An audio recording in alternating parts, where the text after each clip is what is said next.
1 year and 4 months after Amphibia ended, the perfect time to make this video. I've seen some videos claiming that Anne's final attack is moon level, but Amphibia's moon might actually be smaller than you think. The size of Amphibia's moon is pretty inconsistent, probably to sell the threat of the core, but there is another possibility. The moon that we see from the surface is actually an illusion created by the core in order to demoralize the amphibians.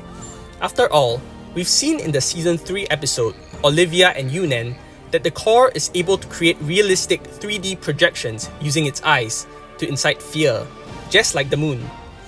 The only time we can confirm that it isn't an illusion, or that it's not some skewed perspective, is when they are physically touching the moon, which would be when Anne is pushing the moon. Accounting for the distance Anne would be from the edge of the moon, this chord of the moon would be 77 Anns long, and this bit here is about 4 Anns long. Being generous and assuming that Anne is about 2 meters tall, using this equation, we can calculate that the radius of the moon is about 374.6 meters. For comparison, that is about 4,465 times smaller than our moon, which is 1,740 kilometers. And if we are calculating the volume, Amphibia's moon would be over 100 billion times less massive.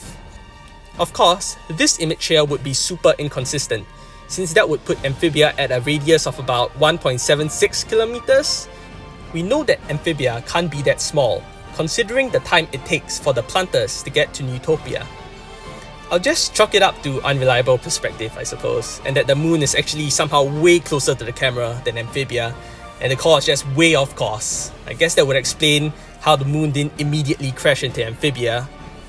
Moving on to Anne's attack. Although the length of the beam is undetermined, she looks to be struggling to destroy the moon. Could be due to Anne still struggling to control her power.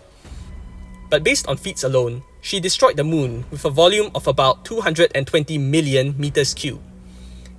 And it's not like she completely obliterated the moon either. There are still large chunks of the moon still just floating in space. So I'd say it's closer to violent fragmentation, which would require about 1.518 times 10 to the power of 16 joules of energy.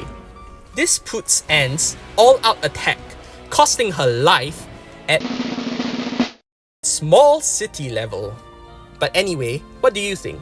Which image of the moon is more reliable? Could Anne really destroy a planet? Leave your thoughts in the comments below. Thanks for watching.